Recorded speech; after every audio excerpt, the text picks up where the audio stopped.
My mother-in-law, Verona, just told 300 funeral guests that her son died to escape the shame of being married to me. What she didn't know was that my 8-year-old son, Keaton, had his father's phone, and on it was a recording that would destroy her entire family. But I'm getting ahead of myself. Let me back up just 5 minutes to when I was standing in the vestibule of Riverside Memorial Chapel, trying to stop my hands from shaking. My name is Shelby, and 5 days ago, my husband Damon died when a drunk driver ran a red light. He was 36 years old. We'd been married for 10 years. And now I was about to walk into his funeral service where his mother had made it crystal clear I wasn't welcome.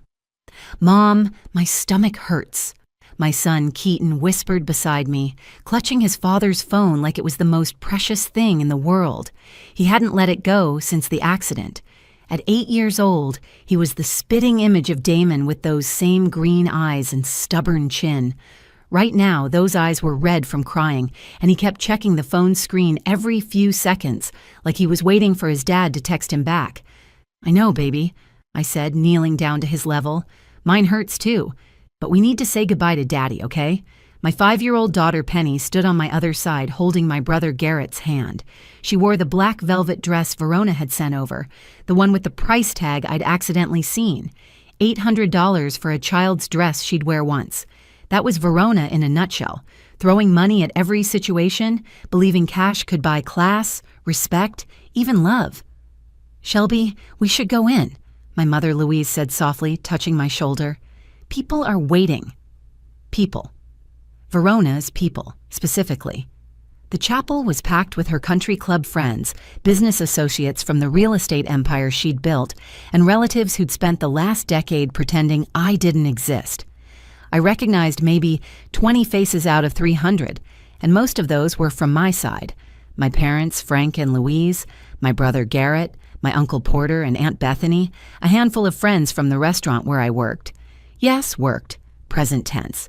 Because even with a funeral to plan, I couldn't afford to miss more than a week of shifts. That's what Verona never understood about people like me. We don't get to pause life for grief. Bills don't stop coming just because your heart is broken. The organ music started playing, and I knew we couldn't delay any longer. "Okay, everybody ready?" I asked, though ready was the last thing any of us were. We walked down that center aisle like we were heading to war instead of a funeral. I could feel every eye on me, hear the whispers starting already. "That's her, the bartender. Can you believe she wore something so plain? Verona must be mortified." Verona sat in the front row like a queen on her throne, draped in designer black that probably cost more than my monthly rent. Her pearl necklace caught the light from the stained glass windows, and her professionally styled silver hair didn't have a strand out of place. When our eyes met, her lips pressed into a thin line of disapproval. The service started normally enough. The pastor spoke about Damon's life, his accomplishments, his dedication to family. Friends from his college days shared stories. His business partner talked about his integrity. It was all very proper, very controlled, very Verona. Then she stood up to give the eulogy. At first, she talked about Damon as a child, how he'd won science fairs and debate championships, how he'd graduated summa cum laude from Princeton. She spoke about him joining the family business, expanding their real estate portfolio into commercial developments. For a moment, I thought maybe grief had softened her. Maybe she'd finally let go of her hatred for me. I should have known better. "My son's final years were complicated," she said, her voice carrying through the chapel with practiced authority. She gripped the podium's edges and looked directly at me. "He made choices that disappointed our family deeply." My father, Frank, tensed beside me. Louise grabbed my hand. Keaton looked up at me with confusion in his eyes. "He chose a path that led him away from everything we'd built, everything we'd planned for him," Verona continued. "But perhaps God, in his infinite wisdom, has freed my son from the burden of that choice." The words hit me like physical blows. She was standing at her son's funeral, turning his death into an opportunity to hurt me one last time, and 300 people were listening, some of them actually nodding along like this was appropriate, like this was normal, like this was anything other than pure cruelty. The morning of Damon's funeral started with Keaton refusing to let go of his father's phone. I found him at 5 a.m., sitting in his bedroom closet with the device pressed against his chest, watching old videos of Damon teaching him to ride a bike. "Mom," Dad said, "if anything happened to him, I should keep this safe," he whispered when I sat down beside him on the closet floor. The phone's screen was smudged with fingerprints and tears, and I noticed he'd changed the wallpaper to a photo from last Christmas, all four of us in matching pajamas, Damon holding Penny on his shoulders, while Keaton and I made bunny ears behind his head. "Sweetheart, we need to get ready soon," I said gently, but Keaton shook his head. "Dad told me something important about this phone. He said I'd know when to use it." His green eyes, so much like his father's, held a seriousness that no 8-year-old should possess. "He made me promise, Mom." The last time I saw him, he made me promise. I didn't push. Grief makes children do strange things, and if holding onto that phone helped Keaton feel connected to his father, who was I to take that away? I had my own strange grief habits, wearing Damon's, college sweatshirt to bed, making his coffee every morning even though no one would drink it, leaving his muddy running shoes by the front door because moving them felt like accepting he'd never need them again. Our house that morning was full of people trying to help. My mother Louise had been cooking since 4 a.m., filling the kitchen with casseroles no one would eat. My father Frank sat at the dining room table, polishing his one pair of dress shoes over and over, needing something to do with his hands. My brother Garrett had driven up from Atlanta with his wife Bethany, and they were trying to keep Penny distracted with coloring books and cartoons. "Shelby, you should eat something," Louise said, pushing a plate of toast toward me. "I can't," I admitted. Food felt impossible. Everything felt impossible. The truth was, our marriage hadn't been perfect. No marriage is when you're constantly fighting against someone who wants you to fail. Verona had made our lives difficult from day one. She'd tried to pay me to leave Damon before our wedding.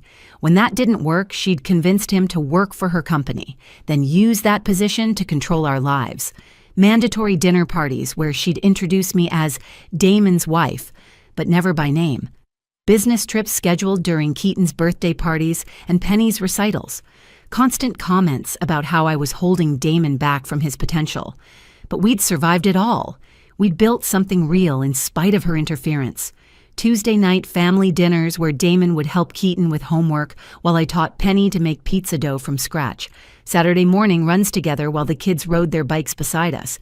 Sunday afternoon trips to the farmer's market where Damon would buy too much fruit and then spend the evening teaching the kids to make jam. "The car's here," Garrett announced, looking out the window at the black funeral home limousine. Verona had insisted on handling all the funeral arrangements.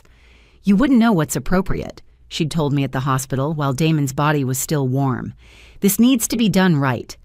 He was someone important, even if you never understood that. I'd been too shocked to fight her then. My husband had kissed me goodbye that morning, promised to pick up milk on his way home, texted me a heart emoji at lunch.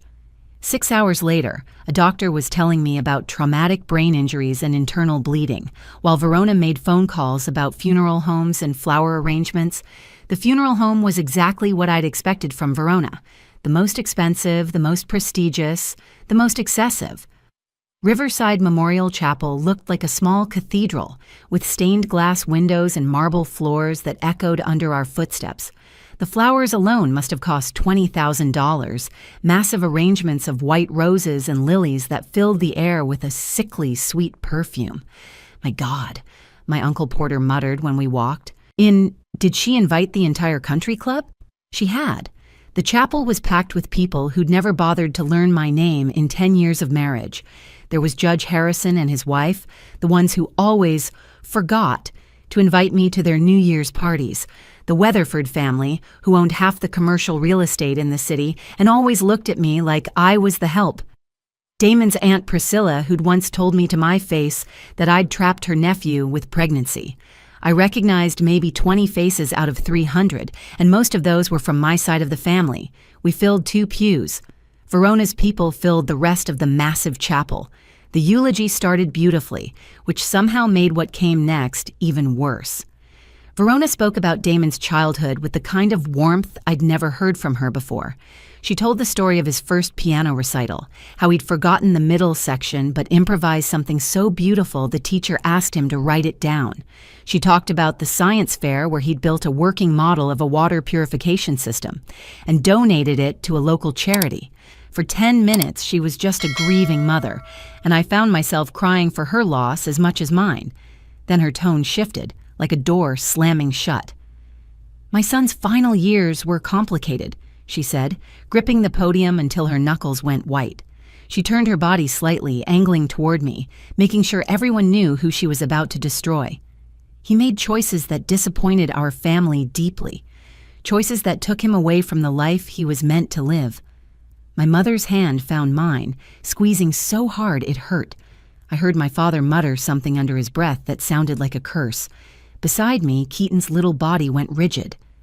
"Damon was raised with certain expectations," Verona continued, her voice growing stronger. "He understood his responsibilities to the family name, to the legacy we'd built. But sometimes, even the strongest men can be led astray by those who don't share their values or understanding of what truly matters in life." A murmur rippled through the crowd. People were actually nodding. Judge Harrison's wife leaned over to whisper something to the woman beside her, both of them looking directly at me. "He knew the burden he carried," Verona said, and now she wasn't even pretending not to stare at me. "The shame of choosing a life beneath his station. The embarrassment of bringing someone into our family who could never truly belong." "Mom, why is Grandma saying mean things?" Penny whispered, loud enough for the people in front of us to hear. My brother Garrett pulled her onto his lap, covering her ears, but Verona was just getting started. I tried to guide him back to the right path. We all did. His Aunt Priscilla introduced him to lovely young women from good families. His Uncle Richard offered him opportunities to travel, to gain perspective, but he remained trapped in a situation that was slowly destroying everything our family had built over 3 generations. My father started to stand. I grabbed his arm, pulling him back down. "Don't give her the satisfaction," I hissed, even as tears burned my eyes. I could feel the entire room watching us, waiting to see if we'd make a scene, prove Verona right about us being classless. "But at least," Verona continued, and her voice took on an almost triumphant quality, "he died before having to live with that shame any longer. Perhaps God showed mercy, freeing him from a marriage that was slowly destroying his spirit, his ambition, his very soul." The words hit me like physical blows. She was actually suggesting that death was better than being married to me, that God had killed her son to save him from me. "How dare you?" my brother Garrett said, loud enough for everyone to hear. Bethany was trying to hold him back, but he was already half standing. Verona ignored him completely. "Some of you knew about the problems in my son's marriage. The financial struggles because his wife refused to better herself, content to serve drinks in a bar despite having a husband who could have given her everything. The constant fights about money because she couldn't understand the importance of maintaining appearances. The way she isolated him from his true family and friends. Every word was a lie, but she delivered them with such conviction that people believed her. I could see it in their faces.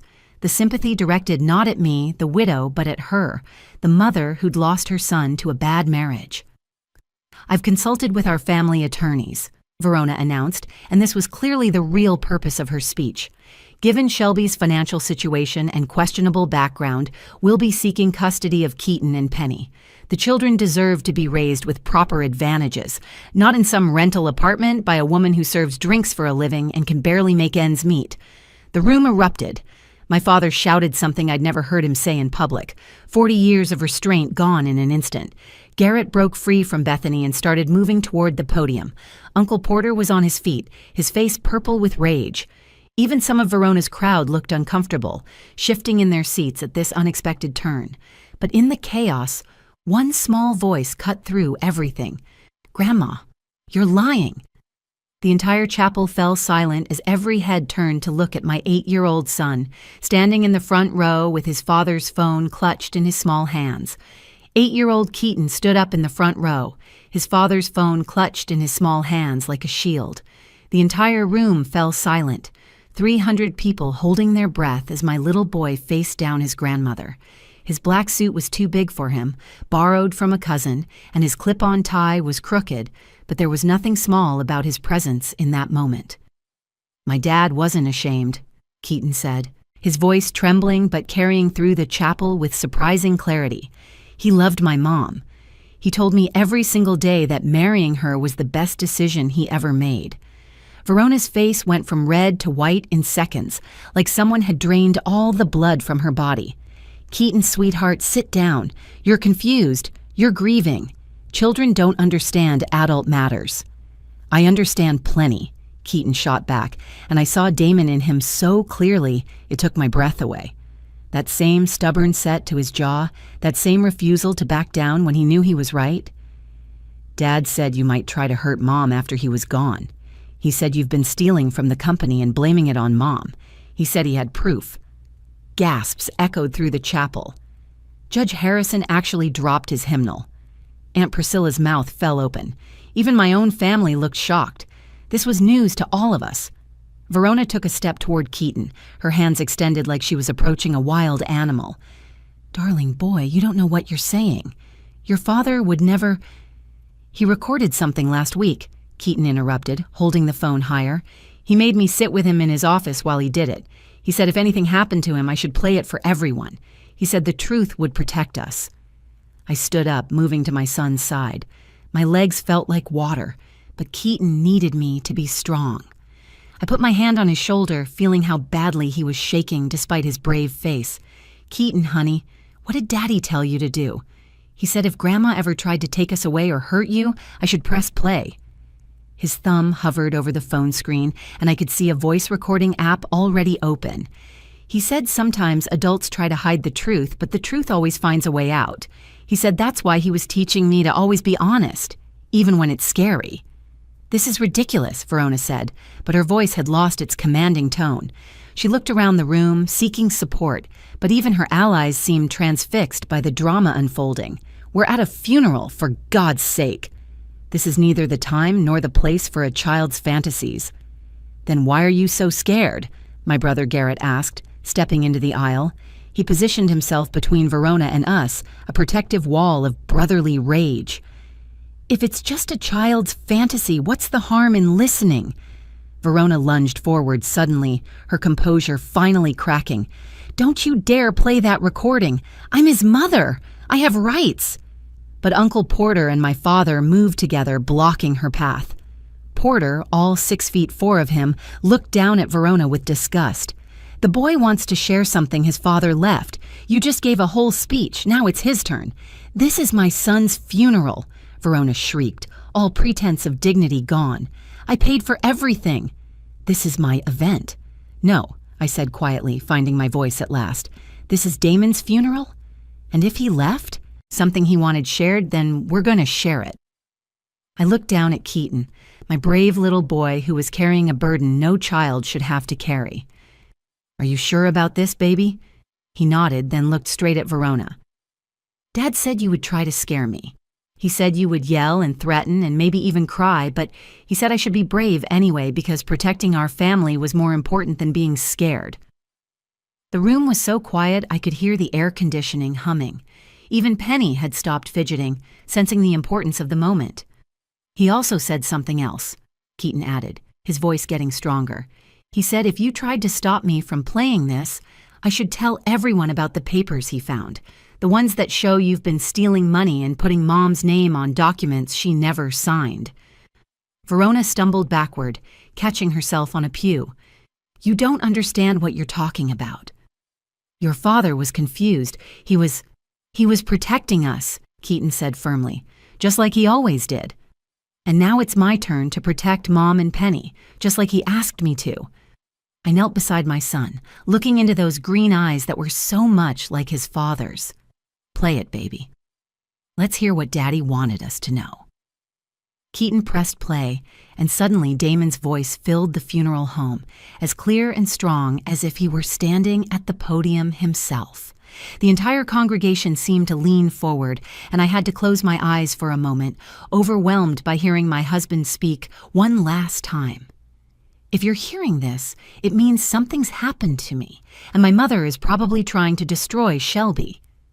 Mom, I know about the embezzlement. $2.3 million over 5 years, all traced back to your personal accounts through a network of shell companies you thought were untraceable.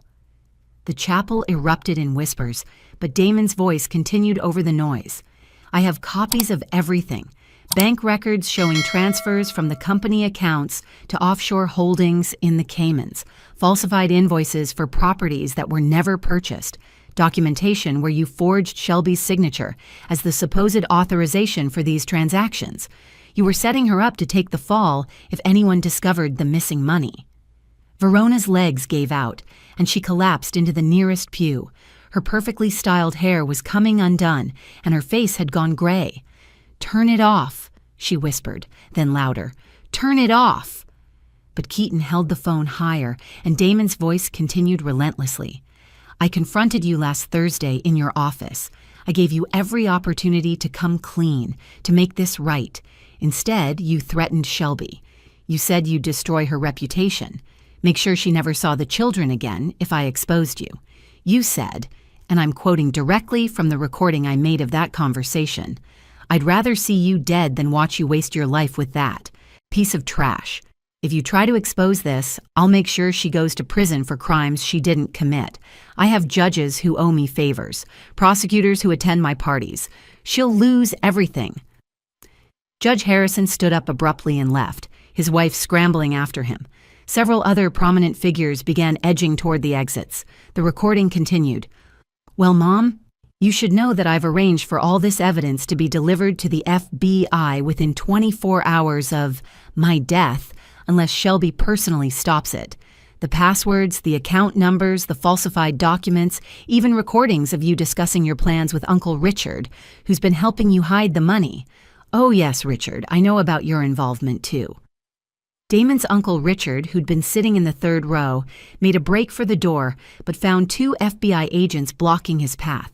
I hadn't even noticed them enter, but there they were, badges visible, hands resting on their weapons. "Shelby, baby, if you're listening to this," Damon's voice softened, and I felt tears streaming down my face. "I'm sorry I didn't tell you sooner.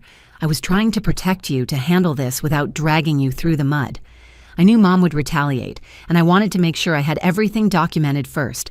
The password to the safety deposit box at First National is Keaton's birthday backward. Everything's there. Financial records, recordings, even video footage from the security cameras Mom didn't know I had access to."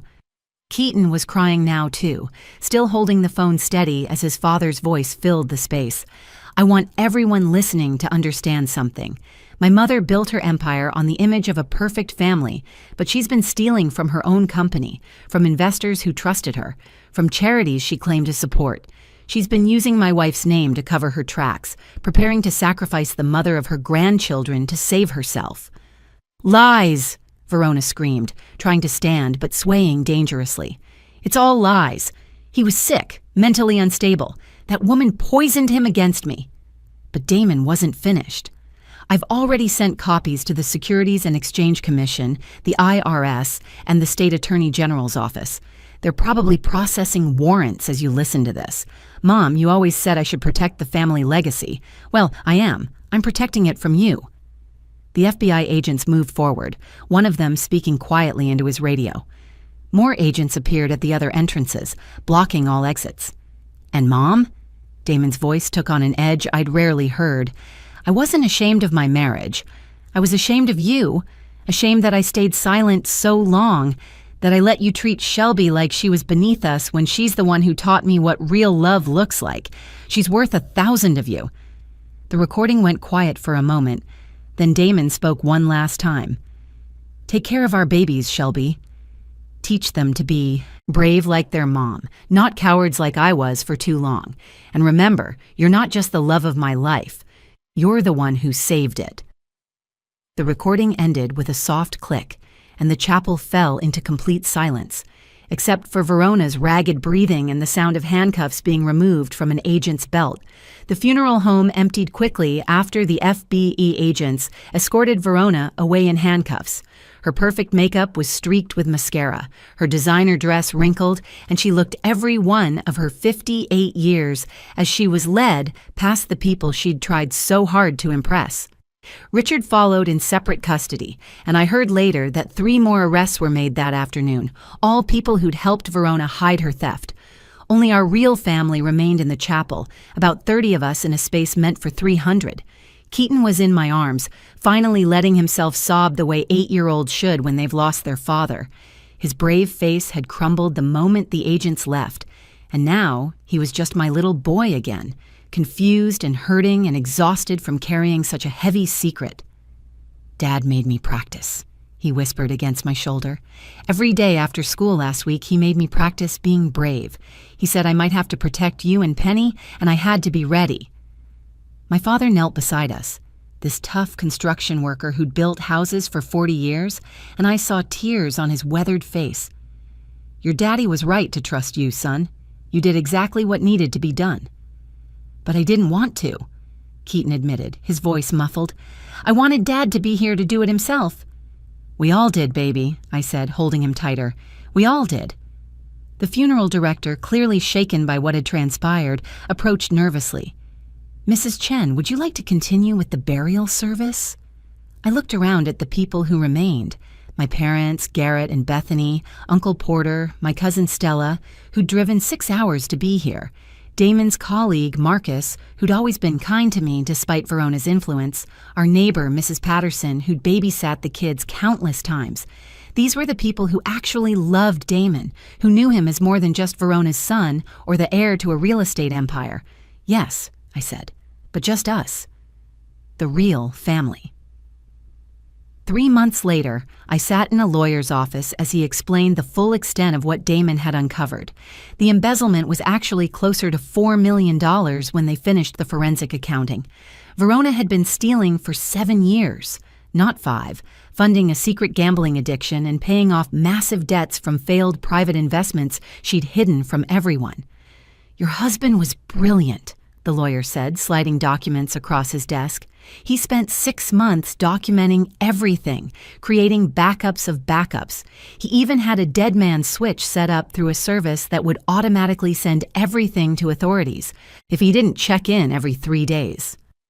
The recovered money went to the defrauded investors first, but there was something else. Damon had a life insurance policy Verona didn't know about, one he'd purchased privately, that would take care of us for years. He'd also recorded dozens of video messages for the kids, one for every birthday until they turned 18, graduation messages, wedding messages, even ones titled, "For When You Have Your First Heartbreak" and "For When You Become a Parent." But the most precious thing we found was in that safety deposit box, a letter to me, handwritten on our wedding anniversary just 2 weeks before he died. "Shelby," it read, "if you're reading this, then I'm gone and Mom has shown her true colors. I'm sorry I couldn't fix this while I was alive. I kept thinking I'd find a way to stop her without destroying the family, but I finally realized she'd already destroyed it herself. You and the kids are my family. You always have been. Thank you for saving me from becoming her.